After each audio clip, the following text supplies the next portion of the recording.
The one thing that you do need to remember on cycling is like everything on paper looks amazing, but you don't race on paper. This is AI That Works by Xeta, where real stories of AI and data meet business reality. Welcome to AI That Works. I'm Johannes, a solutions architect at Xeta, a tech and consulting company that helps organizations put AI to work. We see chatbots thrown at everything these days. Promises are big, results frequently are not.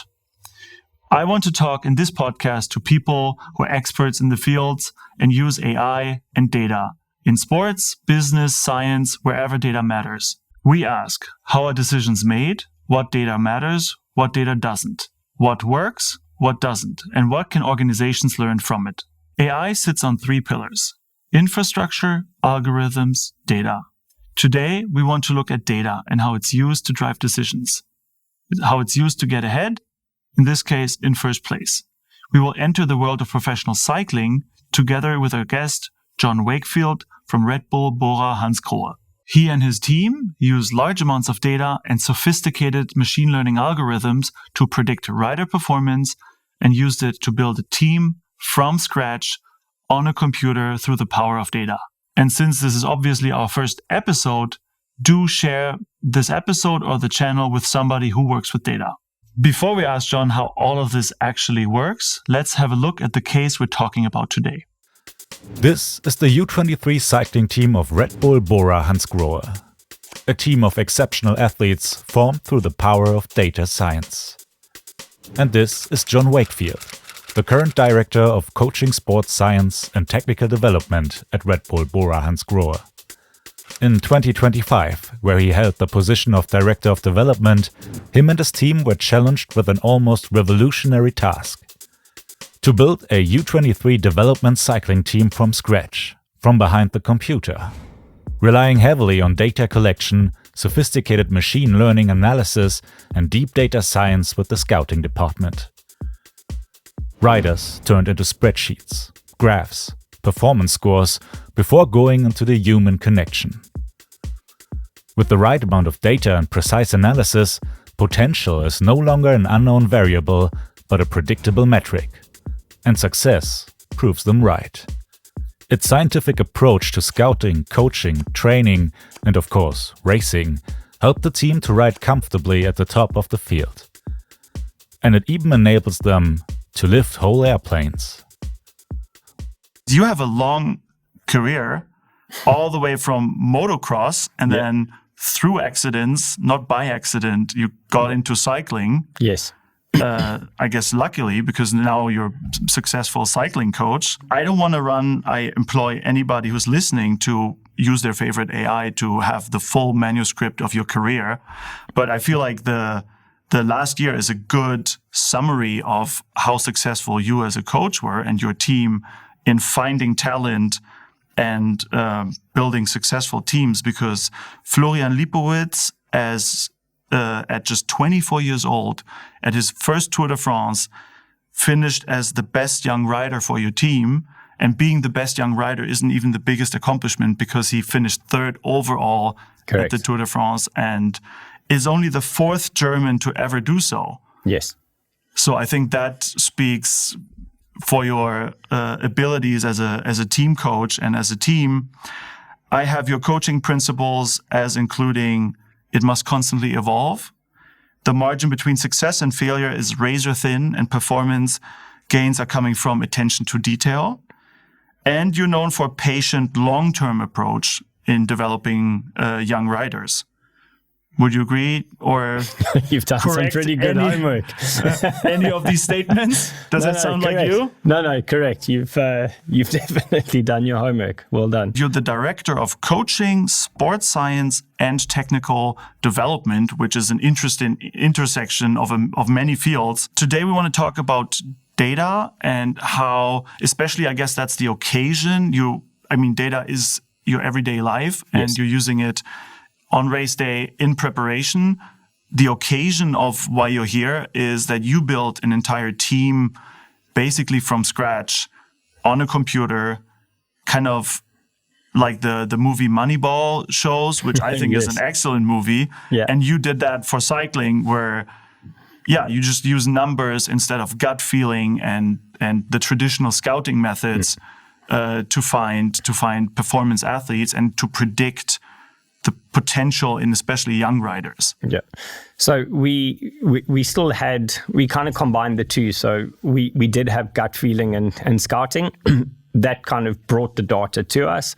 And then from the data side, obviously, that's where the final decisions were made. So it was kind of a collaboration between the two. But the how much labor intensive the data side was definitely, I would say, which the gentleman I worked with, Tim Mearson, he brought the human element of, hey, look at this kid as an example. And then, I kind of took all the data and then we made a final decision at the end of the day. But it was excessively data and labor intensive. Hype or helpful? I want to play hype or helpful with you. Okay. And give you a statement and then want to hear your opinion on it. And if it actually, that actually holds up, or no, that's entirely incorrect. So the first statement would be, the more data, the better. It's a matter of quantity rather than quality or the algorithm. Algorithm is important. You can't deny that. But more is hypo. You want quality at the end of the day. Okay, go in depth. This one might be more interesting. You can predict race results accurately without ever seeing a race from training data alone. Does that hold up? There is truth in it. I will say that. The only reason I say not entirely, because of how stochastic cycling is in nature. So it's not a 100-meter race. 100 meters, you could pretty much predict that is what it is based off data. The guy has a good day, he has good legs, he'll run whatever, under 9 seconds, whatever it is.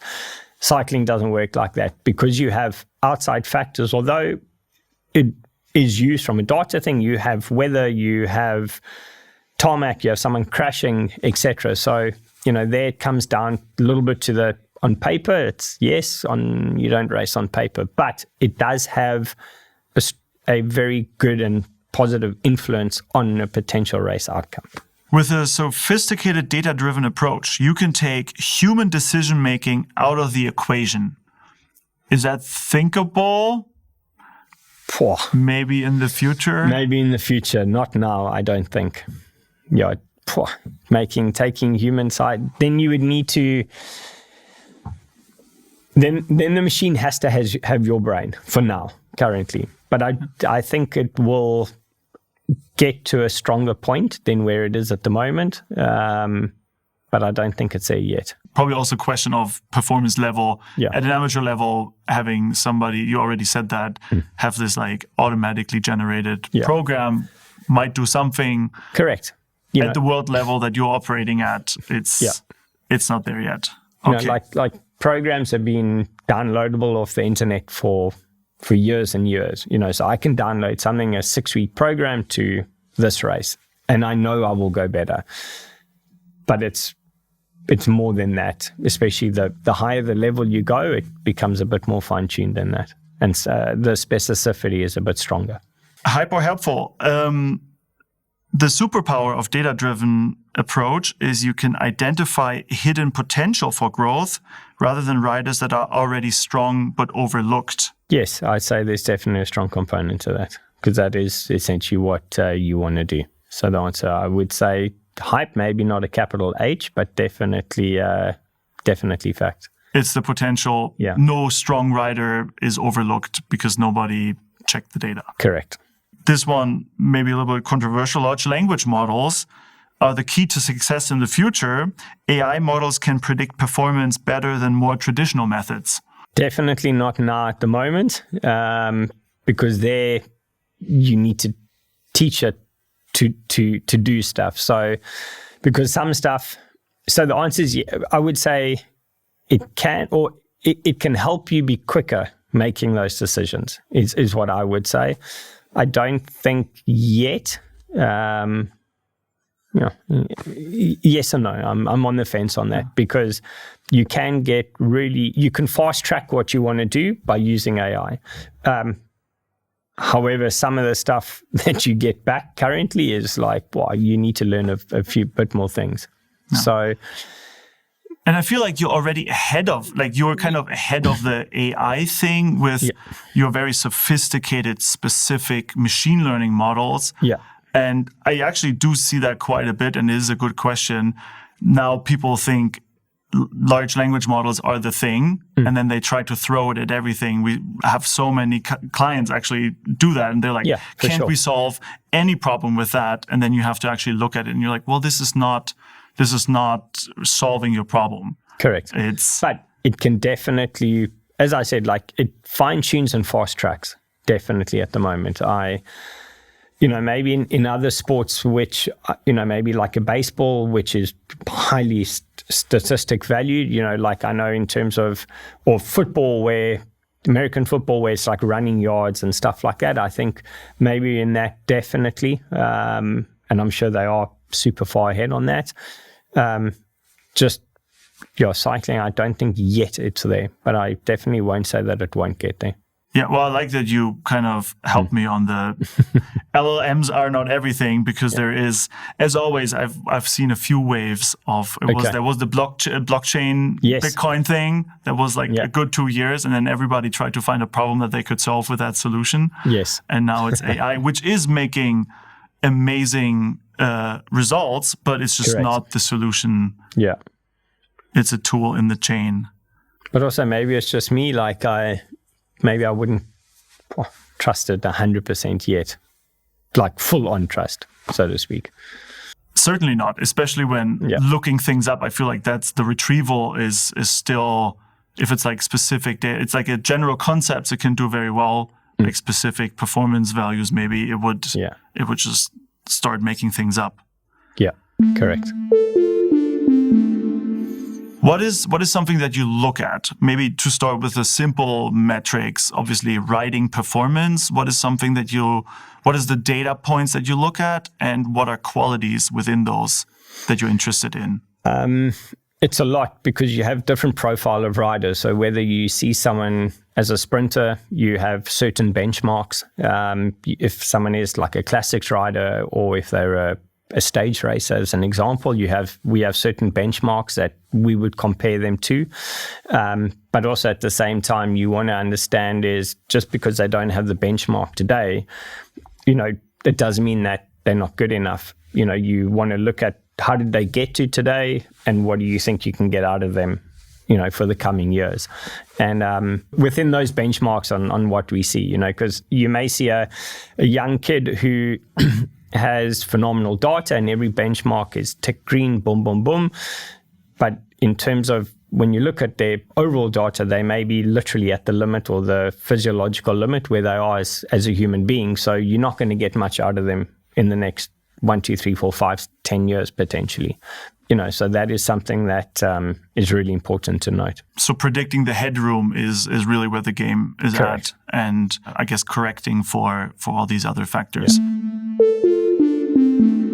How do you build a team? Do you have certain roles in mind, and you look specifically for the role, and maybe what are those roles? Or is it more that you find the best riders and then fit them into the categories? It's a little bit of both. So you want to build a complete team. So, everybody wants to win the Tour de France. It's kind of standard. So you want to find someone that you potentially could see being competitive there, but at the same time, in a team, you need a sprinter, you need like 2 domestiques, you need mountain support. There are different elements of what you need. So you can't just go, well, these are the 5 best climbers and stage racers, and you take them into the team. So what we did last year was we identified what we needed, so where we can win within the team itself. And what also then going into the WorldTour team, what do we need for the WorldTour team in maybe 2, 3, 4, 5 years? And does this kid follow that progressional pathway all the way into the WorldTour? So it really depends on what you need in the team. And as I said, with the rookies last year, we had nothing. Like literally we had nothing. So it was building a complete team, from workers to winners and everything in between that. And then you basically try to fill a role years from now. Correct. And have the right talent already working up to that. Correct. Are there many surprises? Do you find people and they think they're one type and then you're like, no, you're a sprinter? Or does it change over time also? It does, because what you got to remember is that as a young kid, so whether they're 17, 18, 19 years old, typically they're not fully developed yet. So you don't really know where they will develop. You have a good idea, but sometimes they do go, it's not that they're going to go from an 80 kilogram sprinter to a 55 kilogram climber. It's not on that, but he may not be, maybe being good at juniors, at sprinting, etc. But then, as he develops, he may become like a sprinter that's good in medium mountains, but he can win from a small group as opposed to a big jump, So that development does change, and you need to adapt to that accordingly. So it's not a sure thing. And when you look at the data and you go, rider A is definitely our sprinter and he's going to be the next Cipollini. It doesn't always work that way. Well, and life happens. So correct. Things change, attitudes, motivation. They get girlfriends and then they go missing. Is that the most destructive factor? Yeah, it is. The girlfriend factor. Correct. Suddenly, time is limited. Correct. Okay, let's look at the different data points, because we already touched on a few. There's like very easy and obvious ones. You have a power meter on the bike. You have a heart rate sensor. Yes. That's like automatically collected. You have that throughout data. What are some of the classics that you look at? Power, heart rate, beyond that? As I said, we have benchmarks in that. So whether it's, yes, power is one, definitely. You want to track, weight over time. You want to track progression in power. You want to see what their heart rate does. You also want to track wellness. So is a rider getting sick? Is he not? Is it too often that he's getting sick? You need to understand why, and that you will pick up from the data. And then we also have, benchmarks being whether it's like your climbing speeds, whether it's torque recruitment values, it's durability, etc. So we extract all of that stuff out of the data, and then we create a profile of the rider according to that. Biases and blind spots. Do you have any examples of maybe biases, metrics that you looked at that you think mattered, that didn't matter as much, or were unreliable because the data just isn't there or the quality isn't good? Yeah, definitely. You always want to improve that in terms of what metrics you look at. So you kind of do a, as I call a cleanup, also with how cycling is progressing in what I call in modern cycling in today's terms, which is probably the last sort of 5 years coming forward till today.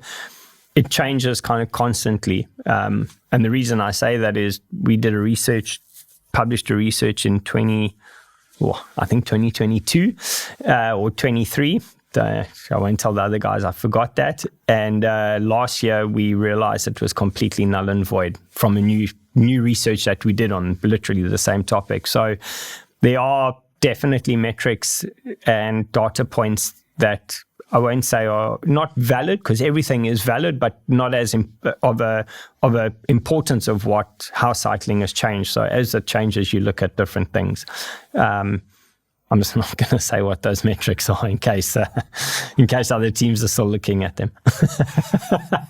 That's fair. That's fair but definitely as it evolves, and as even data evolves, you have to evolve with it at the same time and be up to date.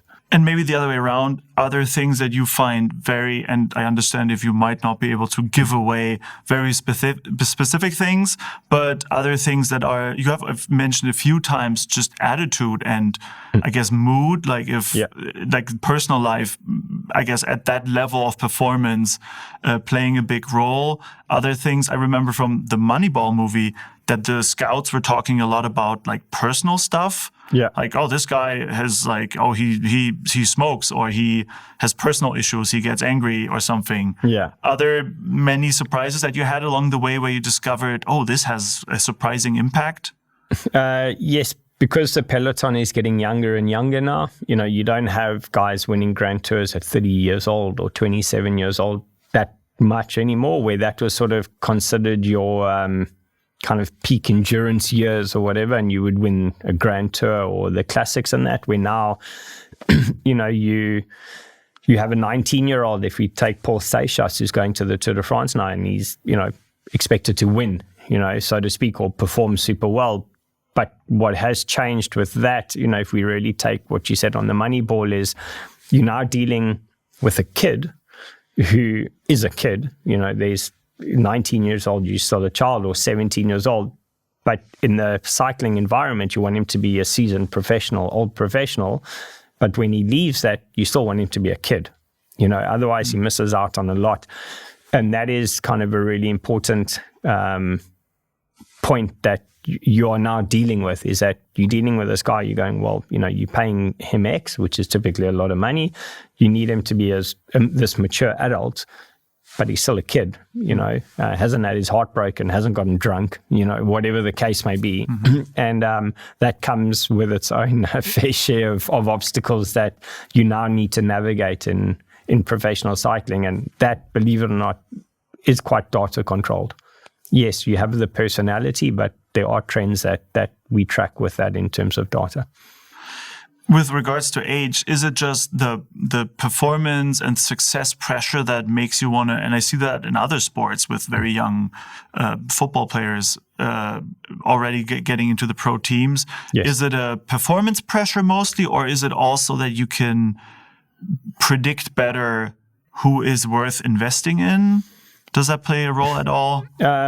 Yes, there's always performance pressure. Any professional sport is high pressure. And because you kind of grabbing these kids or scouting and identifying them younger and younger, that pressure is for them to perform is immediate now. It's tricky with young kids, but you want to take that data, as we said earlier, is to go, well, this is what we see today, but do we see that in 2, 3, 4, 5 years? And the kids are being signed for 2, 3, 4, 5 years at a time, and that pressure does come. So it's quite a how do you call it? It's a balancing act. Do you feel like there might be a cutoff where you just can't predict anymore because there's too much volatility? Definitely. I'm super young, so I still remember school times. Yeah. It's not that long ago. I'm not getting old, and this light is not doing me any favors. It's the lighting. Is there a cutoff at some point where the volatility gets too high, and then too much happens between, I guess, the ages of 14, 15, 16, and then again after school? Yeah, definitely. There's been some young kids that have been scouted that were predicted, they've been 6-year contracts and they were meant to go on and be super successful. And after 2 years, it fell apart, unfortunately, for whatever reason. But then, the one young guy that we scouted last year, he was okay. Nothing really on paper, data, nothing to write home about. And he has excelled exactly from where, in a very short space of time. We gave him a good environment, we gave him what he needs, and he's really jumped over the fence. So to say, can you... As you predicted, probably, from your data. We knew that he was going to be good. There was no doubt, provided we gave him the platform and the support, but we didn't know he'd be that good. But then we've had guys where we're like, hey, this guy's going to be phenomenal. And unfortunately, in 2 years, that was it. So I don't believe no matter how much data you have or clever brains that you can predict that far into the future, especially with cycling. It's just too stochastic in nature, and it's just too tough currently. Even outside of, I want to say, like life events or like injury. I mean, anybody can break, sure. Especially on like fast bikes. You can have a major accident and then be thrown off. But even outside of these like big, somebody fell off the wagon, there's still varieties. Yeah, that 50-50 opportunity is still too strong. I won't say that, maybe that's today and tomorrow. I won't say maybe with how kind of like IT and stuff is changing. Maybe there you can get more of an accurate trajectory, providing everything goes well in a perfect world. But the one thing that you do need to remember on cycling is like everything on paper looks amazing, but you don't race on paper, so that's where the one catch comes in. But I think to predict an exact trajectory to the point, providing he stays healthy, doesn't crash, etc., I think currently you can't do it. You can get a very good trajectory because we do have that, but it's not. It's definitely not a set in stone. Yeah, we're actually gonna do another little game, a category that I like to call "No Stupid Questions," and then immediately have a stupid question. Sure. So if I made my sports social network data available and public, and then you could see my performance data that I put out on my daily commute on my bike. Yes. Is there a chance that I still get discovered for the age group that I'm in, or would you need significantly more data than what this simple everyday? It would definitely kind of bait me. So if I saw what you say, you were putting all your training data on Strava as an example, and I saw it and it kind of caught my attention, then the answer would be yes. So as an early factor, the answer would be yes. If I saw just even the basics of what is available on Strava, which is they have quite a detailed info on stuff, yes, that would attract my attention. But then I would want a lot more from you after that. So once I make contact and I'm like, hey, you're pretty good for a guy that commutes to work and back. You whatever 1 or 2 races, then I would go into a more deeper dive. You'd be impressed. I get very sweaty when I get to work. I've read it all over social media. Does it help to have the data to convince riders? Was it trickier before? Is that a tool that helps you to come over to the team? You mean? Or, yes and no. So you obviously look at the data and you can present to the rider, but within that realm, you presenting an overall view of why we would like you to be on the team. So where we see you, what your role would be, do you get some freedom? Do you only set as a worker, which is also fine for some riders? So from that side, we would also, but not in every case, say, this is what we see in your data, and we believe if we do this with you, you'll also become a better rider. So we have room for growth, whether it's performance or whether it's just from a mentality side. However, we can support you, but it's not that. As an example, I do an analysis of you, and then we go to the call with your manager, and I present this full data analysis back to you. It doesn't work like that. We can say, hey, we see you can improve these areas, or hey, we can make you stronger in this, or this is really good. But it's not, that doesn't really go back to the rider, because that's also what we look at, and we don't always want stuff like that public.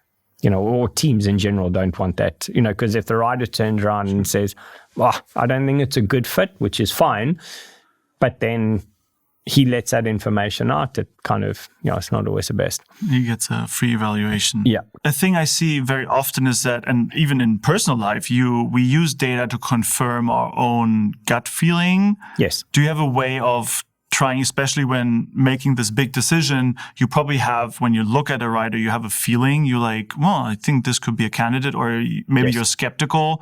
How is there a good way to avoid that? I mean, it does play a role and your expertise does matter. How can you avoid just looking for data that confirms your belief right away? Yeah, that's a good. Do you see that as an issue at all? No, not really, to be honest. It's not that you want to, we see you as a rider, what we think.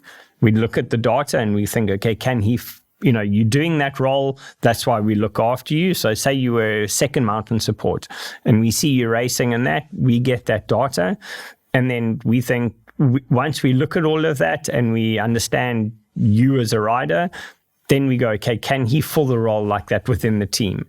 So that does, and then we go, there's nothing there. I don't, then we don't do, Not always, but sometimes you go, okay, well, we're going to move on from you and we'll go look for somebody else. Or otherwise, we sometimes do get data and we go, wow, this is like a really big surprise. And then it goes to further investigation from that. That was our first big idea, data collection at scale, and how riders are profiled. So now the next big question is, how is data used to make decisions? And that's what we cover in our next episode. So click through, subscribe to our YouTube channel, and if you'd like, leave us a comment where you think your gut is more reliable than data. Thank you for listening. This was AI That Works. Real stories from the people making data and AI work in the real world.